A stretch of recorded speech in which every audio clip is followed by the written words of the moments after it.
오늘은 우리금융 지주에 대해서 한번 다뤄보도록 할게요. 최근에 은행 주식들, 증권주, 보험주, PBR 관련된 주식들이 굉장히 많이 오르고 있습니다. 우리금융 지주도 굉장히 많이 올랐어요. 저점 대비해서 한 33% 오른 상태이고, 최근에 주가가 굉장히 급등을 했죠. 근데 사실 우리금융지주가 다른 금융주들 KB금융, 신한지주, 하나금융지주 얘네들보다는 주가가 그렇게까지 많이 오르진 못했거든요. 그 이유에 대해서 오늘 한번 말씀 드려보도록 할게요. 사실 그렇다고 해서 제가 우리금융지주를 안 좋게 보는 거는 아닙니다. 우리금융지주 저는 여전히 좋게 보고 있고, 저는 지금 은행주들 전반적으로 좀 좋게 보고 있는 상태이고, 장기적으로는 주주 환원에 대한 목소리가 커지고 있기 때문에, 그리고 실제적으로 계속해서 변화하려고도 하고 있죠. 그래서 저는 일단 긍정적으로 보고 있습니다. 그치만 지금 우리금융지주가 주가가 왜 이렇게 많이 못 가고 있는지 상대적으로 그 이유에 대해서 한번 말씀드려보도록 할게요. 일단 최근 올해 주가 흐름을 보면 신한지주가 15% 올랐습니다. KB금융은 진짜 많이 올랐죠. 33% 올랐습니다. 와, 신한지주보다도 거의 한 2배 이상 올랐네요. 하나금융지주는 더 많이 올랐어요. 거의 40% 올랐습니다. 원래 은행기업들이 이렇게 주가가 오른 적이 잘 없었거든요. 근데 최근 들어서 진짜 주가가 미친 듯이 오르고 있죠. 그리고 우리금융지주는 보면 13%밖에 못 올랐습니다. 하나금융지주보다도 거의 한 3분의 1 정도밖에 못 올랐네요. 와, 왜 이렇게 많이 못 올랐지? 오늘은 이거에 대해서 한번 말씀드려보도록 할 건데, 일단 사실 신한지주는 가장 덩치가 크죠. 그래서 좀 주가가 많이 못 올랐고, 그리고 이때까지 주가가 또 많이 떨어지지도 않았습니다. 하지만 KB금융은 최근 들어서 홍콩 H지수 그거 관련돼서 ELS 사태 때문에 주가가 또 많이 하락을 하기도 했었죠. 그리고 2차전지 인버스 그 ETF를 내세우면서 KB금융 쪽으로 안 좋은 이야기가 많이 나타났었고, 그때 또 매도가 많이 나타났었습니다. 실제로 주가가 많이 떨어졌었죠. 그래서 많이 떨어지기도 했고, 그리고 최근 들어서 주주 환원도 좀 잘하고 있기도 하고, 실적도 좀 나쁘지 않게 나타났었죠.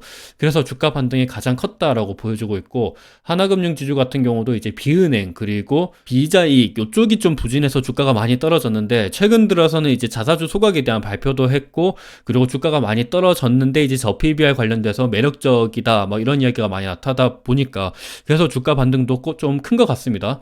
그리고 우리금융지주는 보면 주가가 많이 못 올랐는데, 사실 우리금융지주는 이번 4분기 실적이 굉장히 안 좋았죠. 이번 4분기 실적을 보면 요게 추정치인데 컨센서스 대비해서 거의 한 반토막도 안 되죠. 진짜 영업이익이 1470억 정도가 나왔는데 3분기에 거의 1조 2천억 정도가 나왔거든요. 거의 실적이 완전히 급락을 했던 모습을 보여지고 있습니다. 전년 동기 대비해서도 거의 한 마이너스 80%, 컨센서스 대비해서도 마이너스 65%입니다. 단기 순이익도 굉장히 많이 떨어졌죠. 이러다 보니까 실적이 당연히 안 좋으니까 주가가 떨어지는 것도 당연한 사실이다라고 보여지고 있고, 그리고 이렇게 실적이 안 좋으면 은행 주식도 우리가 투자하는 이유가 주주 환원에 대한 그런 것들을 많이 요구하기 때문에 투자하는 것도 있는데, 실적이 안 좋으면 당연히 주주 환원도 못 합니다. 다행히도 우리금융지주는 이번 2023년도 배당을 거의 DPS가 1,000원 정도 나왔던 것 같아요. 그래서 배당 수익률로 보면 7% 정도가 나와서 배당 수익률만 보면 괜찮은데, 주주 환원 그러니까 자사주 소각을 토탈해서 보면 그렇게까지 다른 KB금융이랑 하나금융지주, 신한지주 대비해서는 높지가 않습니다. 그래서 이런 우려도 좀 있는 것 같아요. 그리고 보면 우리금융주주의 지금 포트폴리오를 보면 우리은행 있고요. 그리고 카드사 있죠. 캐피탈 있습니다. 그리고 종금이랑 파트너스 이쪽도 있는데, 요거는 지금 예전 자료에서 58.7%, 55.5%인데 요거 완전 자회사 시켰죠. 그래서 지금은 일단 지분율 100%입니다. 여튼 근데 좀 특징점을 보면 우리금융주주는 보험사가 없습니다. 보험업조 자세히 보시면, 그리고 보험도 없고 증권업도 없습니다. 근데 신한지주랑 KB금융 그리고 하나금융지주는 얘네들은 증권사 있죠. KB증권 있고 하나증권 있잖아요. 그리고 신한투자증권 있죠. 그리고 얘네들은 또 보험사도 있습니다. 그래서 우리금융지주가 어찌 보면 포트폴리오가 가장 약하다. 그래서 우리금융지주는 실제적으로 가장 돈을 많이 벌어다 주는 곳이 어디냐면 우리은행입니다. 그리고 우리카드 어느 정도 좀 벌어주는데, 근데 대부분은 우리은행에서 나오는데, 우리은행의 좀 비이자이익 부분 그쪽이 좀 부진하기도 했었고, 그리고 우리 카드 같은 경우는 이번 실적이 안 좋았던 게 고금리잖아요. 금리가 높다는 거는 자본 조달 비용이 많이 발생한다라는 겁니다. 그래서 이쪽으로도 이번에 좀 실적이 안 좋았고, 그리고 캐피탈이랑 우리금융저축은행 그리고 우리벤처파트너스 얘네들 같은 경우는 금리가 높다 보니까 PF 문제 이런 쪽으로도 충당금을 많이 쌓다 보니까 실적이 안 좋았습니다. 그래서 이런 영향 때문에 우리금융지주의 최근 실적이 안 좋았다. 그래서 좀 주가가 안 좋았던 영향도 있는 것 같다라고 보여주고 있습니다. 그리고 이것뿐만이 아니라 요거는 보통주 자본 비율, 그러니까 CET1이라고 하는 비율을 나타낸 건데, 일단 시중은행만 볼게요. KB금융이랑 하나금융, 신한제주, 우리금융이 있는데 우리금융이 가장 낮습니다. 지금 한 12% 정도밖에 안 되죠. 우리금융은 거의 지방은행인 제비금융, BNK금융 대비해서도 오히려 낮다. 그래서 보통주 자본 비율이 높지가 않기 때문에 자본 여력이 그렇게까지 좋지가 않아서 사실 신한지주랑 하나금융, KB금융 대비해서 조금 안 좋았던 것도 사실이다라고 보여지고 있습니다. 이 CET1 비율이 낮으면 어떤 문제가 생기냐면 이따 뒤에서 한번 다시 말씀드리겠지만 위험자산 비중을 많이 늘릴 수가 없습니다.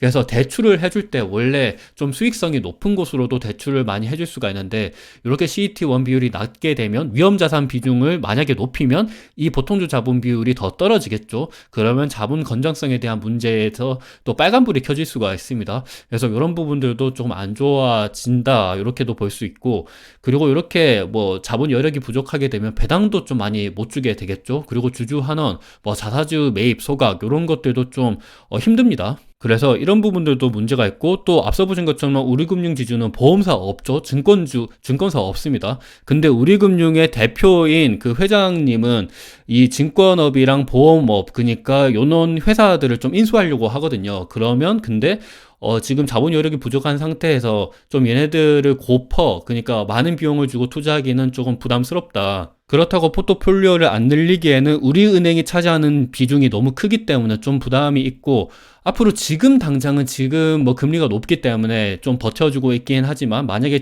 금리가 떨어지게 되면 뭐 증권업이나 보험업 얘네들이 좀 어느 정도 방어적인 역할을 해줘야 되는데 그런 부분이 없다 보니까 조금 이런 부분들도 시장에서 걱정을 하는 것 같아요.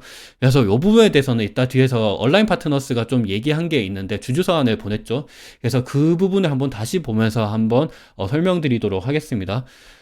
그리고 우리금융지주는 그래도 다행히도 일단 배당 수익률을 보면 4대 은행들 중에서 가장 배당 수익률이 높죠. 작년도 2013년도 DPS가 1,000원 정도가 나왔고, 그래서 시가 배당률은 7% 정도가 나왔습니다. 굉장히 높죠. 그래서 저는 사실 우리금융지주가 지금 아직까지는 보통주 자본 비율이 높지는 않지만 그래도 12% 정도면 완전 낮은 것도 아니거든요. 그리고 뭐 배당 수익률도 높기 때문에 저는 좀 긍정적으로 보고 있습니다. 저는 계속 일단 투자를 할 거예요. 그리고 PER, PBR을 보더라도 굉장히 저렴하죠. PER이 거의 한 4배 정도가 안 됩니다. PBR도 지금 0.35배. 와, 한 배가 달라 그러면 거의 한 3배? 지금 주가 대비해서 한 3배 가량 올라가야 됩니다. 그래서 이런 것들도 보더라도 저는 좀 괜찮을 것 같다라는 생각을 하고 있습니다. 그리고 우리금융지주의 뭐 최근 4대 은행지주의 주주 환원율을 보면 KB금융이랑 신한지주 얘네들을 보면 자사주 소각 부분이 굉장히 큽니다. 그리고 여기서 또 특징점이 있는데 제가 은행 주식들 관련돼서 영상에서 항상 많이 말씀을 드렸는데 2010년도, 2011년도 요 전에는 자사주 소각을 거의 안 했습니다. 배당은 많이 줬었어요. 그때 보더라도 배당 성량도 거의 한 뭐 20%, 26%요 정도로 줬었죠. 그리고 배당 수익률을 보더라도 한 5%, 그리고 신한지주도 한 5%, 하나금융지주랑 우리금융지주는 좀 더 높죠. 한 7% 정도대를 줬습니다. 그래서 확실히 배당은 많이 줬는데, 근데 코로나 이후부터는 자사주 소각을 많이 하고 있어서 은행 주식들을 우리가 좀 눈여겨봐야 된다라는 영상을 제가 진짜 여러 번 말씀드렸습니다. 근데 이게 최근에 저 PBR 관련돼서 갑자기 시장이 주목을 받아서 최근에 주가가 오른 거지. 근데 은행 주식들 같은 경우가 예전부터 2022년도, 그러니까 코로나가 끝나고 난 다음부터 조금 변화를 하고 있기 때문에 그래서 좀 지켜봐야 된다. 이건 장기적인 추세로 지켜봐야 된다라고 생각을 하고 있어요. 일단 가장 주주 환원율이 높고 뭐 적극적인 기업들, 은행들 같은 경우는 KB금융이랑 신한지주입니다. 얘네들은 2022년도부터 했죠. 그리고 자사주 소각 비중이 가장 크죠. 그리고 하나금융지주랑 우리금융지주는 조금 사실상 KB금융이랑 신한지주 대비해서는 자본 여력이 조금은 부족하잖아요. 특히나 우리금융지주가 그렇죠. 그래서 배당 성량은 일단은 나쁘지 않은데 자사주 소각 비중이 그렇게까지 높지는 않습니다. 거의 한 뭐 반토막 정도밖에 안 되죠. 그리고 우리금융지주는 사실 자사주 소각을 많이 하지는 않고 있어요. 오히려 자사주 매입에 그치는 경우도 많았습니다. 이거는 뒤에서 자본금에 대한 거를 한번 다시 보여드리도록 할게요. 그거를 보면 우리금융지주가 거의 자사주 소각을 많이 못했습니다. 오히려 자사주가 아니고 주식을 많이 늘렸었죠. 신주 배정을 해서 뭐 앞서 보신 것처럼 우리 벤처 파트너스나 우리 종금 같은 경우를 완전 자회사화 시키려고 얘네들을 신주를 찍어가지고 주식 교환을 한 거죠. 그래서 오히려 주식 수가 늘어났습니다. 이런 것들을 보면 주가가 왜 이렇게 많이 못 오르는지에 대해서 좀 설명이 되기도 하죠.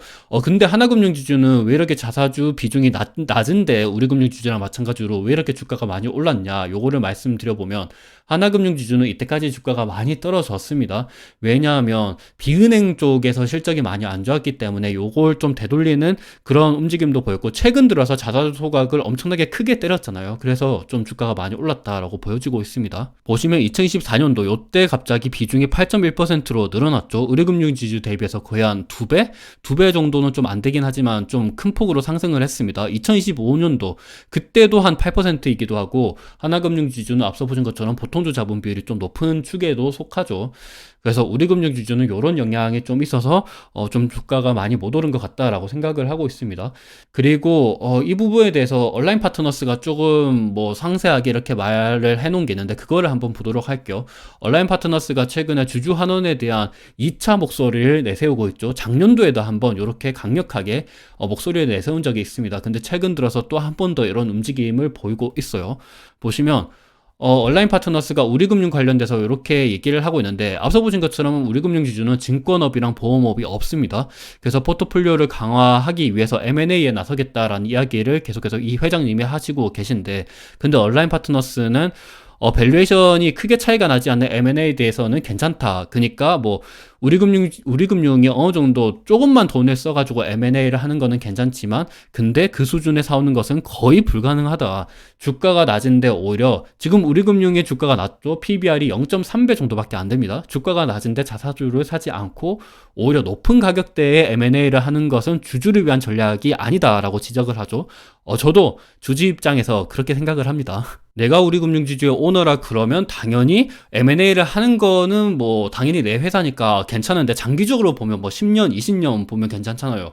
근데 주주들은 보통 뭐 10년 동안 투자를 잘 못합니다. 길어봐야 한 3년 정도기 때문에, 그럴 때는 오히려 나한테 즉시적으로 떨어지는 현금, 배당, 아니면 바로 주가가 오를 수 있는 자사주 소각이 더욱더 주주를 위한 선택이다라고 생각을 하고 있는 거죠. 그래서 우리금융지주가 M&A를 하려고 하는데 이런 쪽으로 돈을 쓰기보다는 좀 다른 쪽으로 주주들을 위해서 주주 환원에 써달라, 이런 이야기를 하고 있는 거고, 그리고 또 보면 우리금융지주가 우리 종금이랑 우리 벤처 파트너스를 완전 자회사 시키려고 우리금융 신주를 거의 3천만 주 넘게 찍었습니다. 앞서 보신 것처럼 얘네들이 요 당시에는 58.7%, 55.5%였는데 요거를 완전 자회사 시켰죠. 그래서 완전 자회사 시키기 위해서 포괄적 주식 교환을 했다라는 겁니다. 신주를 찍었다라는 거죠. 그래서 당연히 요것도 주주들한테는 안 좋았다. 당연히, 왜냐면 신주 발행으로 전체 주식수가 4.7% 늘었죠. 그러면 당연히 주식수가 늘어나면 의결권은 줄어들죠. 그리고 당연히 주당 배당금, 밑에 분모가 주식수가 있는데 주식수가 늘어나면 주당 배당금 DPS가 떨어지겠죠. 신주를 거의 공짜로 발행한 것과 다름없다. 결국에는 주주들의 손해다. 요런 움직임이 있었습니다, 과거에. 그래서 이런 것들도 좀 안 좋았는데, 더군다나 자사주 소각을 많이 안 하니까 조금은 뭐 주가가 많이 못 오른 것도 이해가 된다라고 받아들여집니다. 그리고 보면 보통주 자본 비율 CET1 요게 12.5%에 도달할 때까지는 RWA, 그러니까 위험 자산을 많이 늘리면은 안 돼요. 위험 자산을 많이 늘리면 당연히 CET1 비율이 떨어지겠죠. 그러면 이게 정부에서 규제가 있습니다. 이 정부에서, 그러니까 금융당국에서 은행들 같은 경우는 이 CET1 비율, 그리고 뭐 BIS 비율, 이런 것들을 일정 수준 이상 맞추게 그렇게 권고를 하거든요. 그래서 이런 것들을 못 맞추면 좀 안 되니까, 이런 것들도 혹시나 뭔가 이번에 부동산 PF 문제라든지 그런 매출채권에서 상각에 대한 이야기가 나오면 안 되니까 이런 위험 자산 비중도 많이 못 늘리게 이렇게 얘기를 하고 있습니다. 그리고 CET1 비율이 낮다 보니까 이런 위험 자산 비중을 관리하되 주주 환원율은 대신에 매년 2에서 3%씩 점진적으로 인상할 것을 제안한다라고 합니다. 그래서 보면 우리금융주주가 미래를 위해서 이렇게 사업을 하는 거는 좋긴 한데, 그래도 지금 당장 주주들을 위해서도 이렇게 환원을 해줄 것을 요구를 하고 있는 것 같습니다.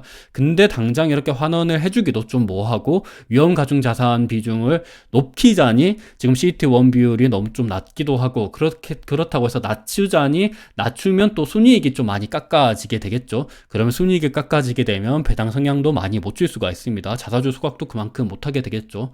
그래서 좀 엎친 데 덮친 격이다라는 생각을 하고 있습니다.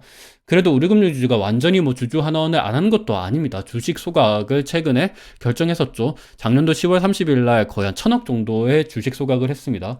그리고 보면 최근에 이제 자사주 소각 계획에 대한 요런 뭐 조회 공시 요구가 있었는데, 예금보험공사가 지금 1.2% 지분을 가지고 있는데 요거를 나중에 소각을 하기로 한다고 합니다. 그래서 요런 부분도 좀 있으니까 한번 지켜볼 필요도 있다라고 생각을 해요. 하지만 뭐 KB금융이랑 신한지주 얘네들 대비해서는 우리금융지주가 주주 환원이 그렇게까지 강하진 않습니다. 배당은 일단 많이 줘요. 근데 자사주 소각은 물론 많이 하기는 하는데 다른 산업들 대비해서는. 근데 4대 금융지주들 중에서는 조금은 별로 높은 거는 아니다라고 생각을 하고 있습니다. 왜냐하면 발행주식 총수를 보면 2019년도 말쯤에 그때 7억 2천만 주가 있었죠. 그리고 요게 쭉 유지되다가 2011년도 말쯤에 7억 2,800만 주로 늘어납니다. 그리고 지금까지 좀 유지가 됐는데, 근데 여기서 중요한 거는 여기 보시면 우리금융 캐피탈을 완전 자회사시키려고 580만 주를 이렇게 찍어냈다라는 거죠. 주식수가 늘어난 겁니다. 그리고 2023년도 8월 8일 요거는 아직 데이터가 없죠. 왜냐하면 4분기 그 사업보고서에 이게 나타나지가 않고 있어요. 사업보고서를 봐야 이제 자본금 총액이 나오거든요. 그거를 보면 이번에 나타날 건데, 그때 또 이제 우리 종합금융이랑, 그러니까 우리 종금이랑 우리 벤처파트너스를 완전 자회사시키기 위해서 3,200만 주가 늘어났죠. 굉장히 주식수가 많이 늘어나고 있다. 하지만 주식 소각은 생각보다 많이 못하고 있어서 조금 아쉽다라고 보여주고 있습니다. 그래도 최근에 일단은 뭔가 하려고 계속해서는 하고 있어요. 하지만 보면 CET1 비율이 그렇게까지 높은 거는 아니기 때문에 이런 자본 여력에 대해서는 조금은 한번 고민을 해봐야 된다라고 생각을 하고 있고, 그리고 포트폴리오를 늘리기 위해서 뭐 증권업이랑 보험업을 앞으로 인수하려고 계속해서 움직임을 보일 텐데, 그렇게 되면 좀 주주들한테 뭐 좋은 영향을 끼칠까라는 생각을 하고 있는 거죠. 적정한 가격에서 사오면 되긴 하지만 돈을 너무 많이 들여서 사오면 당장 나한테 줄 수 있는 현금, 배당금이 줄어들 수 있고 자사주 소각을 그만큼 못할 수가 있기 때문에 좀 걱정이 된다라고 생각이 드네요. 그래서 보면 최근에 올해 주가를 보면 우리금융주주가 그나마 좀 많이 오르진 못했습니다. 근데 어떤 분들은 반대로 우리금융주주 뭐 배당도 이렇게 7% 정도 주고 앞으로 자사주 소각도 할 거고, 그리고 돈도 이렇게 꾸준히 잘 벌잖아요. 거의 4조 정도 법니다. 그러면 자본 여력도 앞으로 좋아질 거고, 그러면 자사주 소각도 계속해서 할 거고, 그리고 무엇보다 지금 주가가 많이 못 올랐기 때문에 지금이 절호의 기회가 아니야 라는 생각도 하시는 분들이 있겠죠. 저도 일단은 장기적으로 봤을 때는 우리금융주주 저는 일단 좋게 보고 있습니다.